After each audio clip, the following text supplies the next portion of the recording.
Tamil Nadu engineering admissions 2024. Tamil Nadu engineering admissions அப்படிங்கிறது என்ன, இதுக்கு எப்படி அப்ளை பண்ணணும் அப்படிங்கிறத பற்றி இந்த வீடியோவில் சிம்பிளாக சில விஷயங்களை நம்ம பார்க்க போகிறோம். அண்ணா யூனிவர்சிட்டிக்கு கீழே வரக்கூடிய அஃபிலியேட்டட் காலேஜஸ் தான் இந்த டிஎன்இல கலந்து கொள்ளக்கூடிய கல்லூரிகள். அது அட்டானமஸாக இருக்கலாம், நான் அட்டானமஸாக இருக்கலாம், யூனிவர்சிட்டி கேம்பஸாக இருக்கலாம், அண்ணா யூனிவர்சிட்டியில் வரக்கூடிய கேம்பஸஸாக இருக்கலாம்.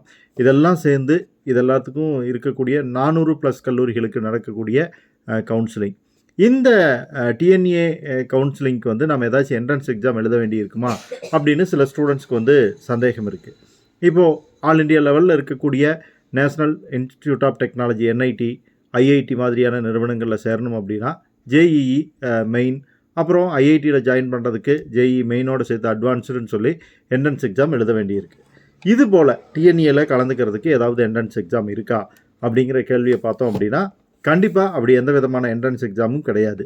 தமிழகத்தில் இருக்கக்கூடிய கல்லூரிகளில், மாநில சம்மந்தப்பட்ட கல்லூரிகளில் ஜாயின் பண்ணுறதுக்கான என்ட்ரன்ஸ் எக்ஸாம் எல்லாத்தையுமே தமிழக அரசு கடந்த சில வருடங்களுக்கு முன்னால் எடுத்துட்டாங்க. உங்களுடைய +2 மதிப்பெண்களோட அடிப்படையில் இந்த கல்லூரிகளில் சேர்றதுக்கு ஏற்பாடு செஞ்சுருக்காங்க. நீங்கள் என்ஜினியரிங்கில் ஜாயின் பண்ணணும், டிஎன்இல கலந்துக்கணும் அப்படின்னா உங்களுடைய ஃபிசிக்ஸ், கெமிஸ்ட்ரி, மேத்ஸ் மார்க்லேருந்து கட் ஆஃப் மார்க் கால்குலேட் பண்ணுறாங்க. இந்த கட் ஆஃப் மார்க் எப்படி கால்குலேட் பண்ணுறாங்க அப்படின்னு பார்த்தீங்கன்னா, ஃபிசிக்ஸில் எடுக்கக்கூடிய மார்க்கை 2ஆல் டிவைட் பண்ணுறாங்க, கெமிஸ்ட்ரியில் எடுக்கக்கூடிய மார்க்கை 2ஆல் டிவைட் பண்ணுறாங்க, மேத்ஸ் மார்க்கை அப்படியே எடுத்துக்கிட்டு கூட்டி 200 மார்க்கு நீங்கள் எவ்வளோ எடுத்துருக்கிறீங்க அப்படிங்கிறத வச்சு உங்களுக்கு ஜென்ரல் ரேங்க், கம்யூனிட்டி ரேங்க் எல்லாமே கொடுத்து அதனோட அடிப்படையில் இந்த கவுன்சிலிங்கை நடத்துகிறாங்க. இதுக்குன்னு சொல்லி தனி என்ட்ரன்ஸ் எக்ஸாம் எதுவும் இல்லை.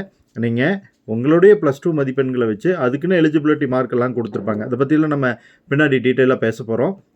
ஸோ அந்த மதிப்பெண்களோட அடிப்படையில் தான் இந்த அண்ணா யூனிவர்சிட்டிக்கு கீழே வரக்கூடிய கல்லூரிகளில் நீங்கள் ஜாயின் பண்ண போகிறீங்க. டிஎன்ஏ பற்றி தொடர்ந்து நம்மளோட சேனலில் நிறைய தகவல்கள் வரப்போகுது. அதை பற்றியெல்லாம் தெரிஞ்சுக்கிறதுக்கு சேனலை சப்ஸ்கிரைப் பண்ணுங்கள். ஃப்ரெண்ட்ஸும் தெரிஞ்சுக்கணுன்னா அவங்களுக்கு நம்மளோட சேனலை ஷேர் பண்ணுங்கள். Bye friends.